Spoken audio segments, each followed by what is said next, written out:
Herkese merhabalar. Tek Patik Bebek Örgü kanalıma hoş geldiniz. Ben Nurhan. Bu atkının anlatımını bir önceki videomda yapmıştım. Şimdi buna takım olarak bu bereyi de bu videoda birlikte öreceğiz. Tüm detaylarıyla anlattım. Çok kolay bir model. Yine burada kesme şekeri modelini uyguladım. Bu kısımda da böyle bir detay var. Misinalı şişle ördüm. Şapka şişiyle. Şu alt kısmını 3,5 numarayla, üst kısmı 4 numarayla ördüm. Ama bu alt kısmı örerken benim elimde 3,5 numara misinalı şiş olmadığı için bu kısmını dikişli yaptım. Bundan sonrasında dikiş yok.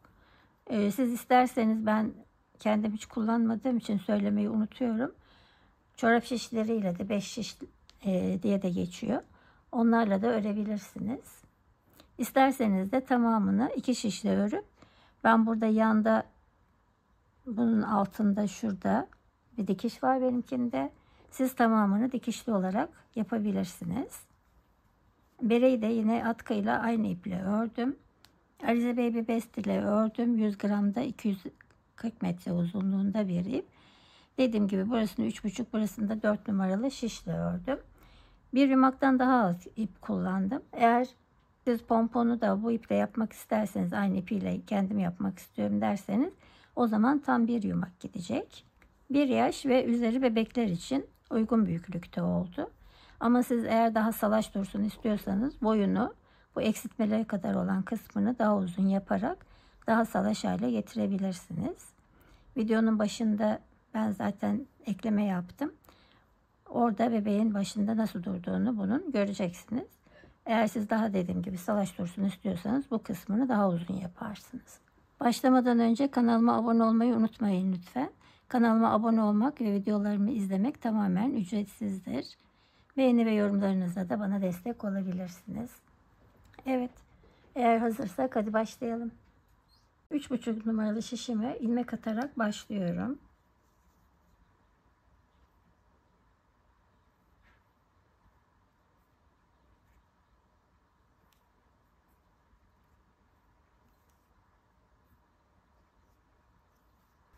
Üç buçuk numaralı şişime 92 ilmek attım. Şu anda örgünün arka yüzündeyim.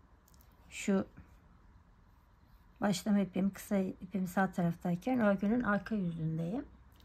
Normalde misinalı şişle öreceğim. Yani lastik kısmı bittikten sonra dikişsiz olarak yuvarlak şapka şişiyle öreceğim. Ama elimde 3,5 numara olmadığı için şimdi bu lastik kısmını normal şişle örüyorum. Ve 2 tane tersle başlıyorum.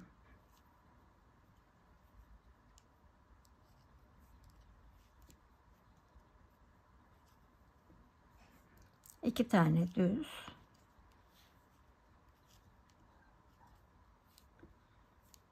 2 tane ters.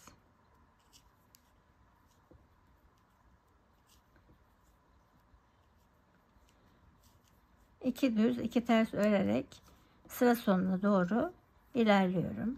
Birinci sırayı örüyorum. 2 düz, 2 ters,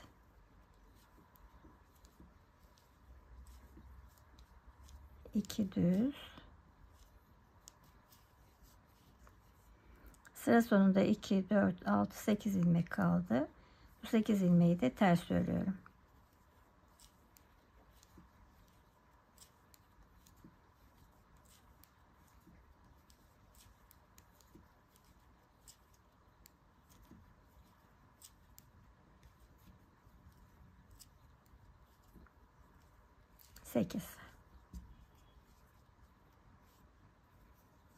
Şimdi ön yüzdeyim. Ön yüzde ilk ilmeğimi örmeden alıyorum. 1, 2, 3, 4, 5, 6, 7, 8.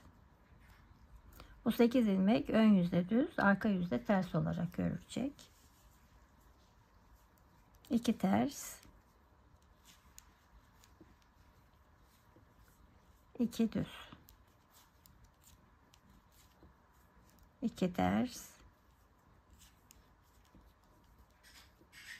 2 düz, Bu sırayı da bu şekilde tamamlıyorum. İkinci sırayı örüyorum. 2 düz 2 ters örüyorum. Şimdi 2 tane düz örüyorum.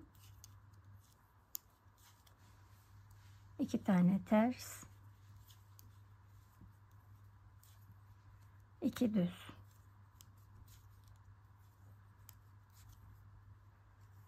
Çevirdim örgüyü. İlk ilmeği örmeden alıyorum.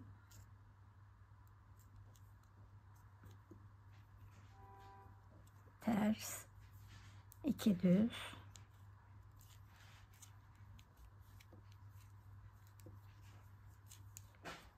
2 ters. Şu anda 3. sırayı örüyorum. Şimdi 2 düz 2 ters lastik olarak örüyorum. Şuradaki 2 4 6 8 ilmeği de ön yüzde düz, arka yüzde ters olarak örüyorum. Bu şekilde 13 sıra öreceğim. Lastik kısmını 13 sıra ördüm. Şöyle saydığımda 1 2 3 4 5 6 7 8 9 10 11 12 13. Böyle baktığımda da 4 santim. 4 santim örmüş oldum. Şimdi artık yuvarlak şişe geçeceğim. Onun için şuradan bir yerden şöyle misinayı çekiyorum.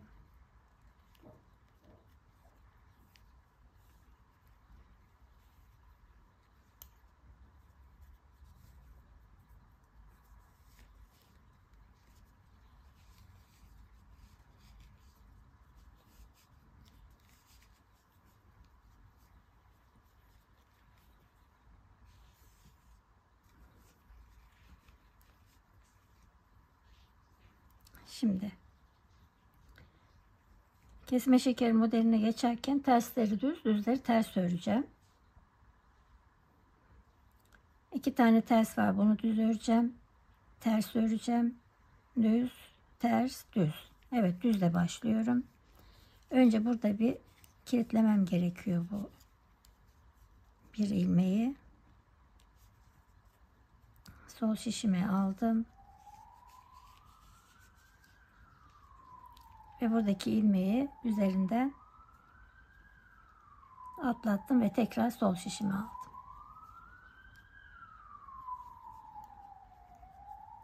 Bir tane ilmek eksilmiş oldu. 1 2 düz örüyorum. 2 ters. Pardon, şimdi burada şu 2 tane düz ilmeği sol şişime aktarıyorum. 4 numaralı şişime geçiyorum.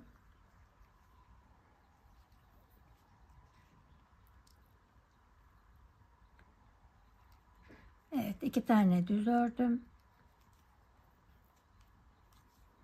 2 tane ters.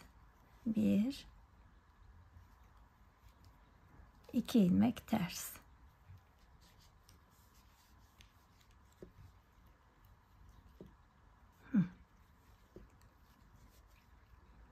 Evet, 2 tane düz örüyorum. Burada bir tane ilmek eksik kalacak. O yüzden şurada şöyle bir artış yapıyorum. Şöyle göstereyim.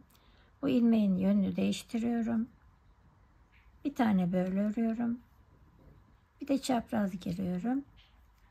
2 2 düz, 2 ters, 2 düz.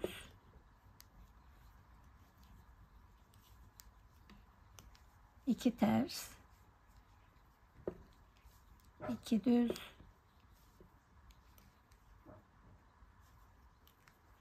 2 ters. Artık hep ön yüzden öreceğim. Böyle örerek tur başına kadar geliyorum. 2 tersleri düz örüyorum.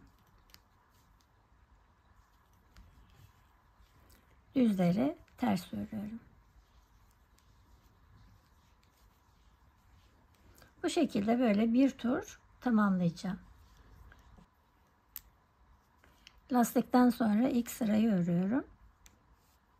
Düz ilmeği ters örüyorum. ters ilmekleri düz örüyorum.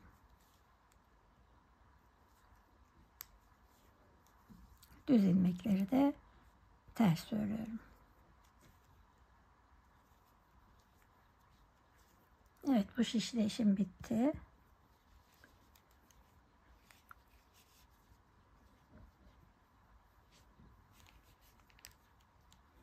Bir tur örmüş oldum. Bir tur örmüş oldum. Şimdi ilmekleri gördüğüm gibi öreceğim. Bu sırada ikinci sırayı örüyorum. Düz ilmek var. Düz ilmeği düz örüyorum. 1 2 düz. Ters ilmekleri de ters. 1 2 ters. Düz ilmek var. Düz. Ters ilmeği ters.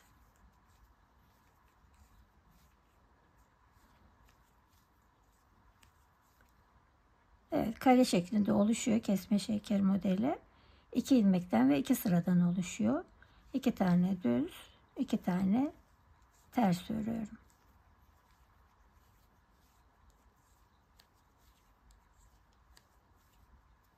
İkinci turu da bu şekilde tamamlıyorum. İkinci turu örüyorum. 2 tane ters, 2 tane düz, 2 tane ters. Evet, 2 tur ördüm. Şimdi bu tur başlarını karıştırmamak için isterseniz buraya şöyle bir ip takabilirsiniz. Şimdi 3. turu öreceğim. 2 sıra ördükten sonra bu ilmekler değişecek. Düzleri ters öreceğim, tersleri düz öreceğim. Şimdi burada 2 tane düz var. Ters örüyorum 2 tane. 1 2 tane ters. Sırada ters var, düz örüyorum.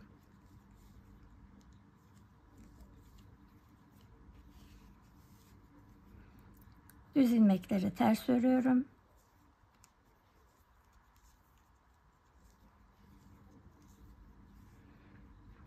Ters ilmekleri de düz örüyorum. 2 tane ters. 2 tane düz.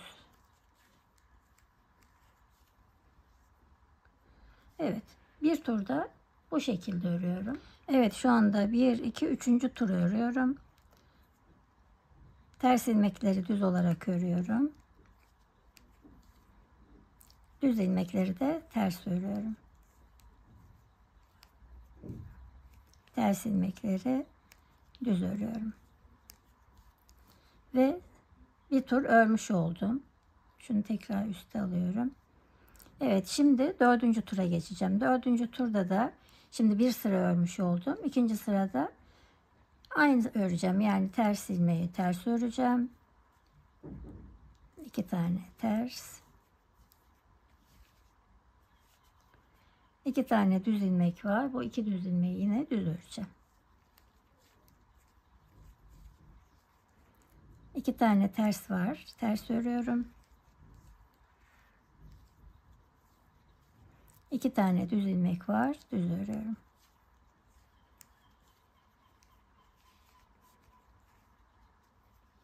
İki ters. 2 düz. Evet, kesme şekeri modeli de oluşmaya başladı.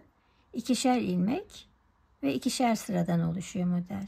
2 sıra ördükten sonra şimdi bu turu tamamladıktan sonra ters ilmekleri düz, düz ilmekleri ters öreceğim ve yine onu da 2 sıra olarak tamamlayacağım. Bu şekilde tepe noktasına kadar devam edeceğim. Bereye eksiltme yerine kadar ördüm. Burada lastikten sonra 1, 2, 3, 4, 5, 6, 7, 8, 9, 10, 11, 12, 13, 14, 15, 16, 17, 18, 19 model sırası örmüş oldum. Santim olarak da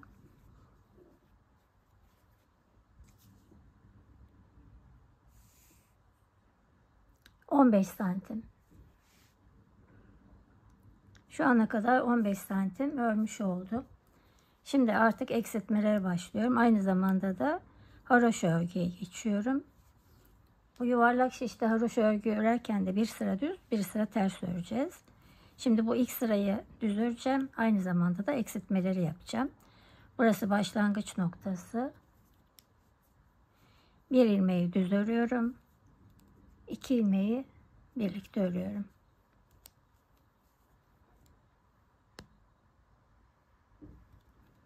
Bir düz örüyorum.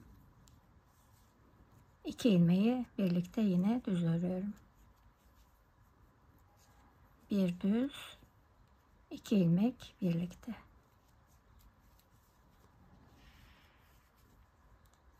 Bir düz, 2 ilmek birlikte. Bu şekilde bir turu tamamlıyorum. Evet, eksiltme sırasında ilk turu tamamlıyorum. Bir ör, 2 ilmeği birlikte ör. Bir ör, 2 ilmeği birlikte ör. Sonda 2 ilmek kaldı. 1, 2. Eksiltmeleri yaptıktan sonra şişimde kaç ilmek kaldığını da ekranın üst tarafında yazıyor olacağım. Şimdi bu tur tamamlandı. Eksiltme bu sırada yapmıyorum ama bütün ilmeklerimi ters örüyorum.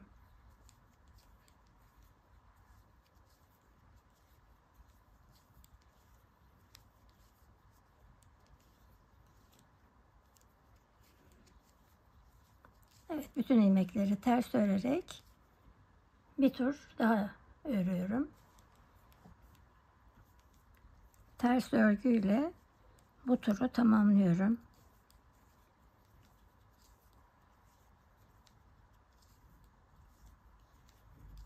Evet, tur tamamlandı. Şimdi yine düz örerek eksiltme yapacağım.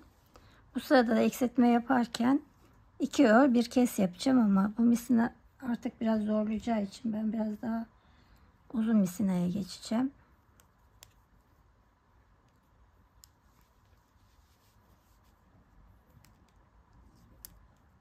Şimdi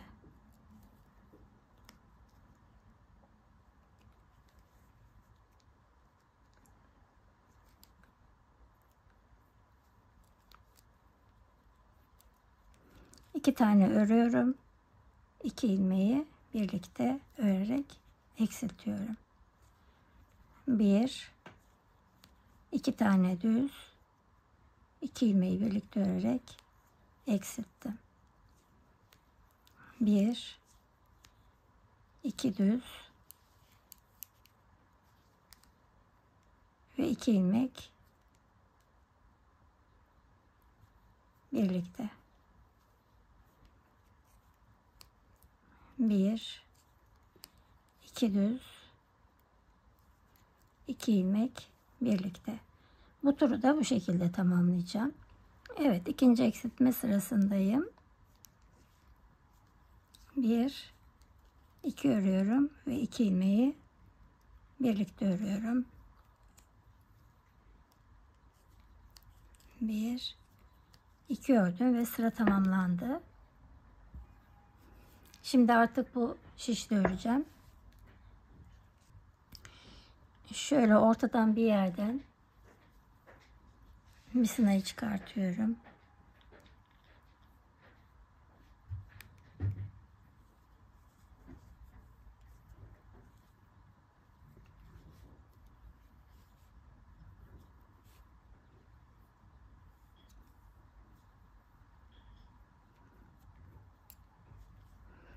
Evet, bu sırayı ters olarak öreceğim.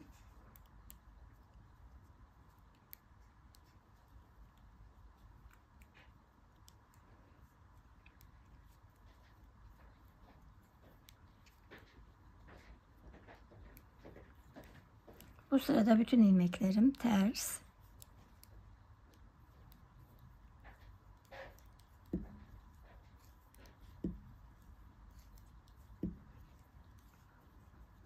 Şimdi böyle misinalı şişle örmeyi bilmeyenler için Şu nasıl değiştirdiğimi göstereceğim.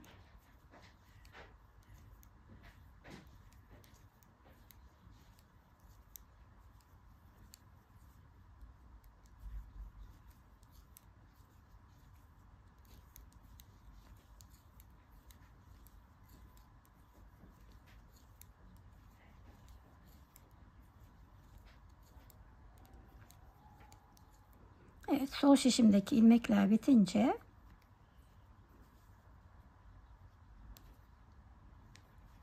misinayı çekiyorum buradan.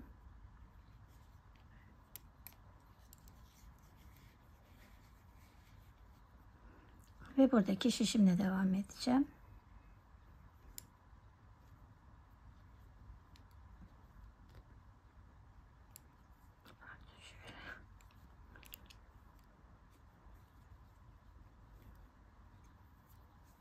İlmekleri birbirine yaklaştırıyorum.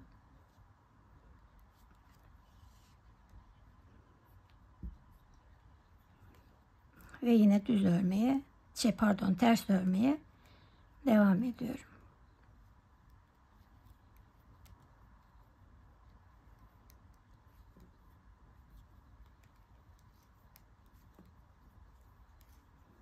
Ve yine başlangıç noktasına kadar ters olarak örüyorum. Bu turu da tamamladım. Şimdi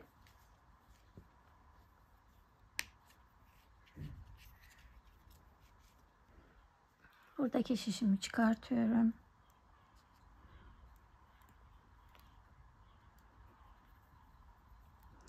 Burada düz örmeye devam edeceğim.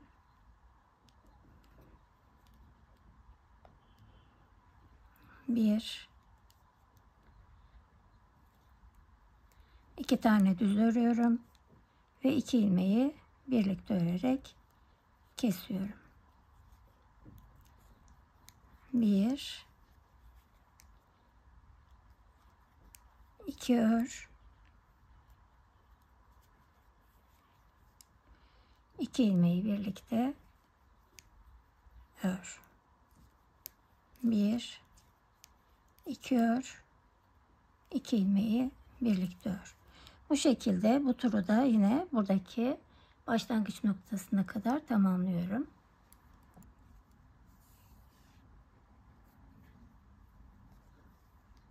Evet, bu turu da bu şekilde tamamladım. Şimdi bütün ilmeklerimi ters örüyorum.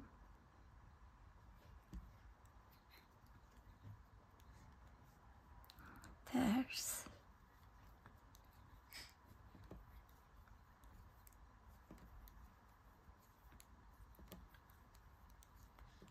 Evet, bu şekilde yine bu noktaya kadar geliyorum.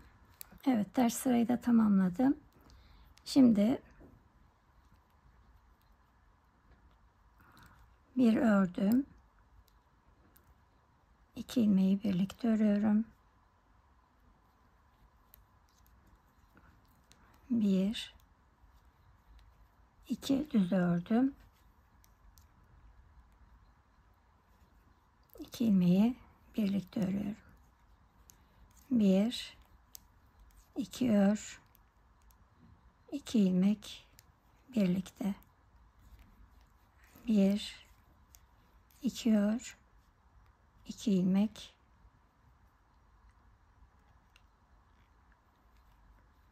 birlikte.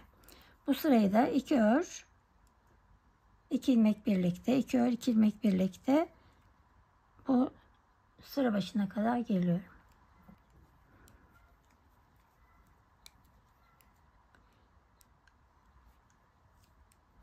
Bu turu da ters örerek tamamlıyorum.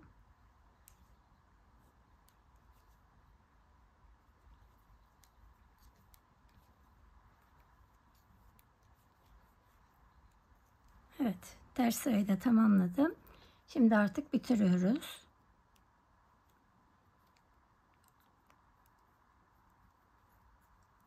Bir ilmek ördüm. İki ilmeği birlikte kestim. İki ilmek birlikte. İki ilmek birlikte. İki ilmek birlikte.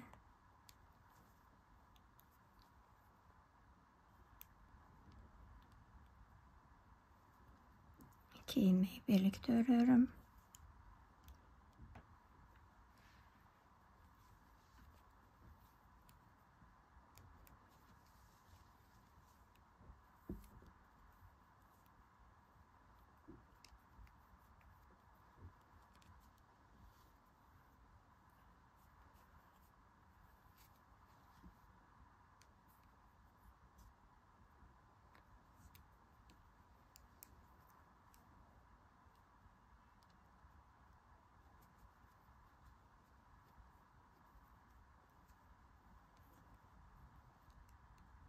İki ilmeği birlikte örerek sırayı tamamlıyorum.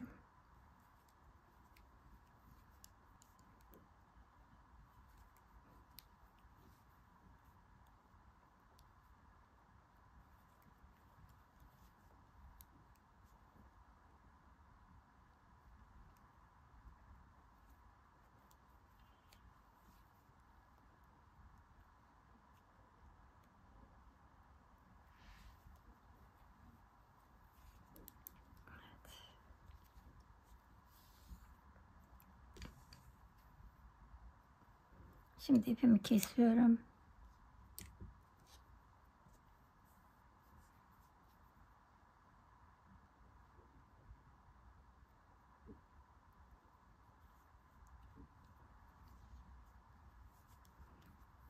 Şimdi ilmeklerimin hepsini iğneye aktarıyorum. Bu arada da sayalım. 1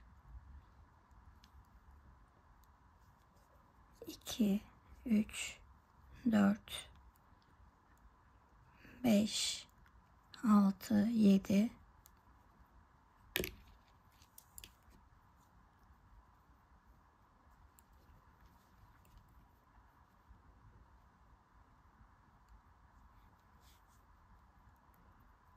8 9 10 11 12 13 14.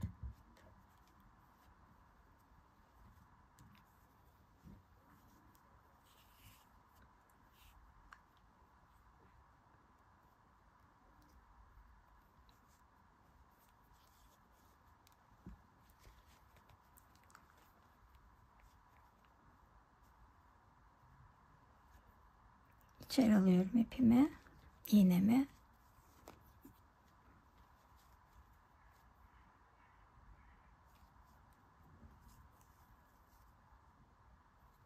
Burada sabitliyorum.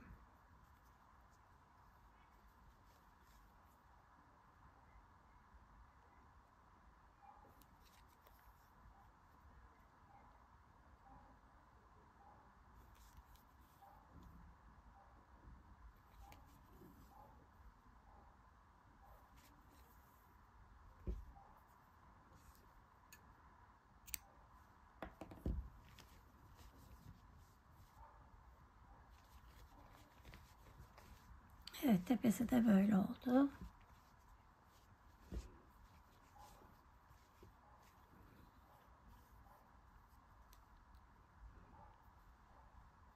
Şimdi burayı dikeceğim.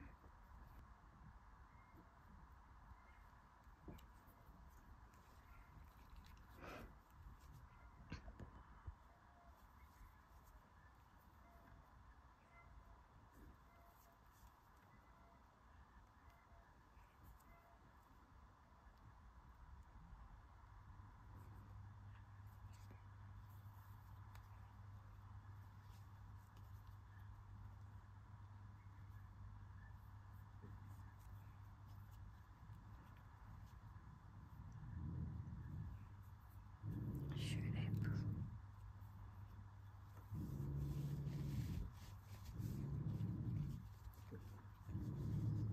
Arka taraftan dikiyorum. Şimdi şu 2 ilmeği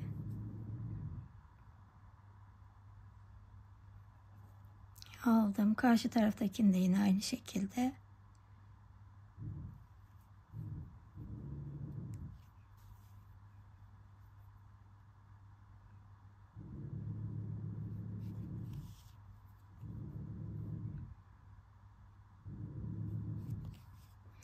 Burayı da Yuvarlak şapka şişiyle ördüyseniz sizinki zaten bütün olarak çıkmış olacak.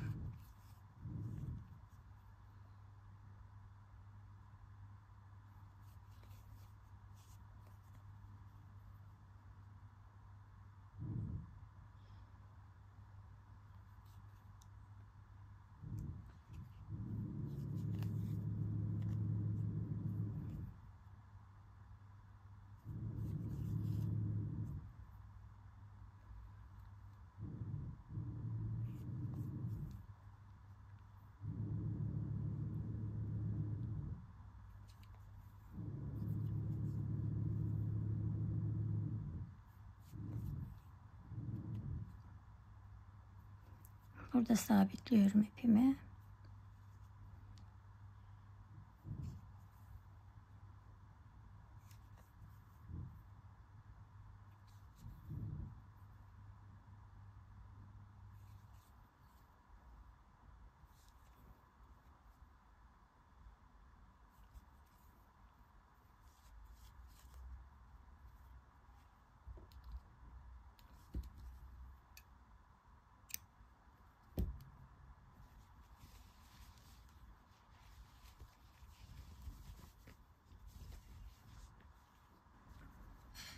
Şimdi buradaki bant kısmını öreceğim.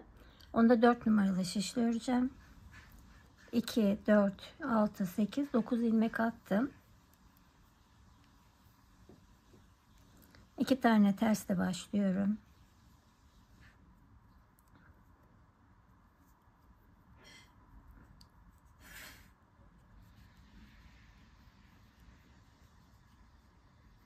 İki ters, bir düz, bir ters, bir düz, bir ters, düz. İpimi içeri alıyorum ve bu 2 ilmeği örmeden aldım. Şimdi ilk 2 ilmeği düz örüyorum. 1, 2 düz. Sırada ters ilmek var. Ters, düz,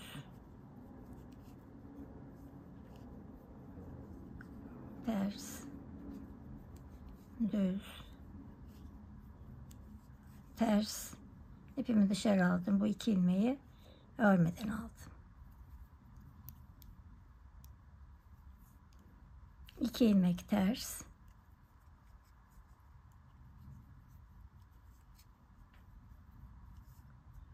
düz, ters, düz, ters, düz. İpim içeride, 2 tane düz. Bu şekilde örüyorum. Bu başta ve sonda 2 tane düz ilmek var. Ön yüzde düz örüyorum bu 2 ilmeği. Sıra sonunda örmeden alıyorum. Arka yüzde de 2 tane ters örüyorum ve sondaki 2 ilmeği örmeden alıyorum. Bu şekilde biraz örelim.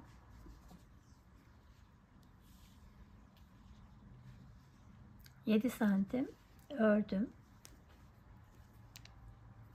Şimdi artık ilmekleri bitiriyorum, kesiyorum. Örüyorum. Önceki ilmeği üzerinden atlatıyorum. Örüyorum. Önceki ilmeği üzerinden atlatıyorum.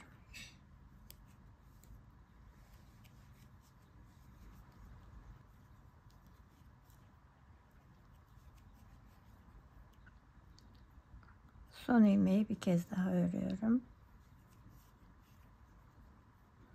Ve birazcık ip bırakıp kesiyorum.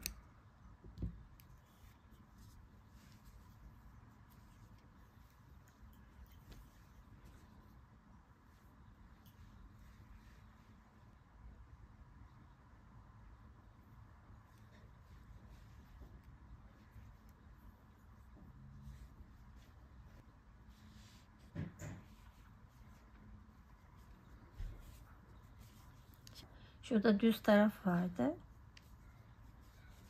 şuraya dikeceğim.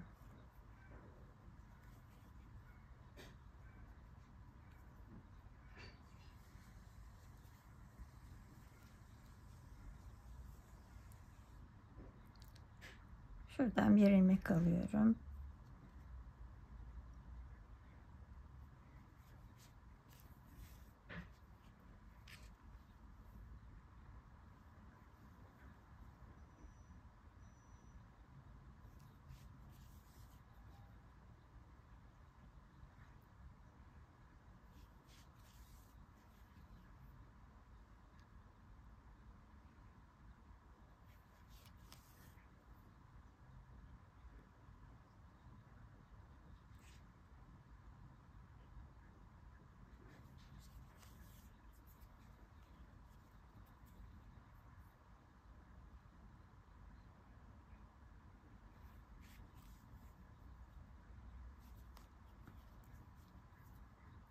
İpimi sıkıladım.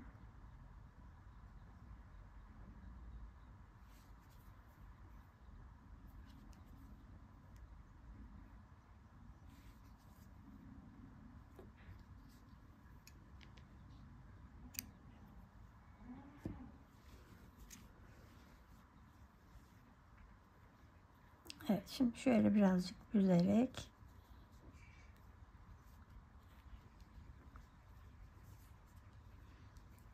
buraya da bir tane düğme ile birlikte şöyle birazcık büzüp buraya düğme dikeceğim. Bu ipimi de burada iç tarafa gizliyorum.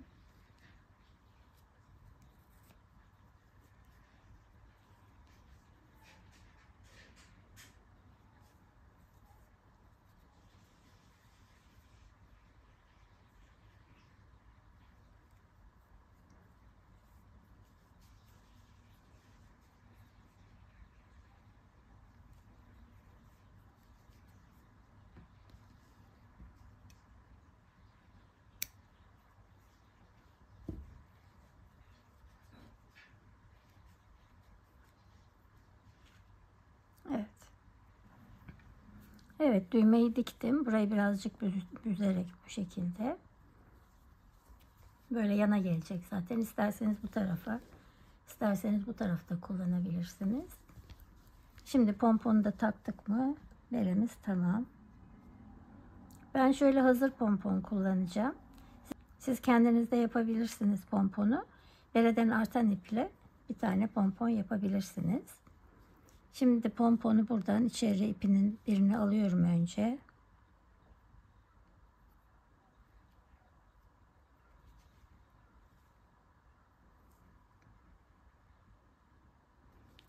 Diğer ucunu da karşısından alıyorum.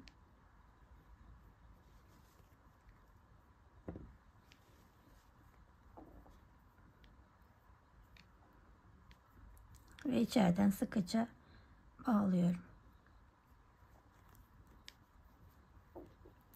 Sıkıca birkaç düğüm atacağım.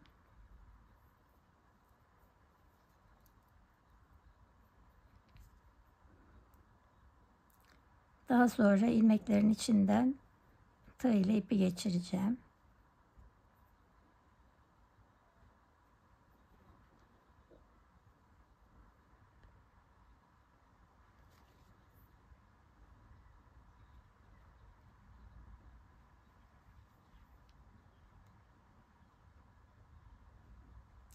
Şöyle sıkılayalım.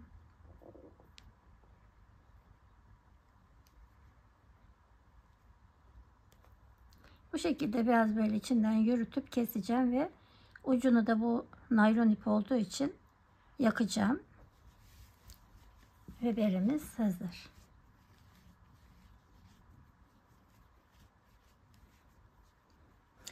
Ölçü üstüne de bakalım. Şuradan tepeden uzunluğu 19 santim.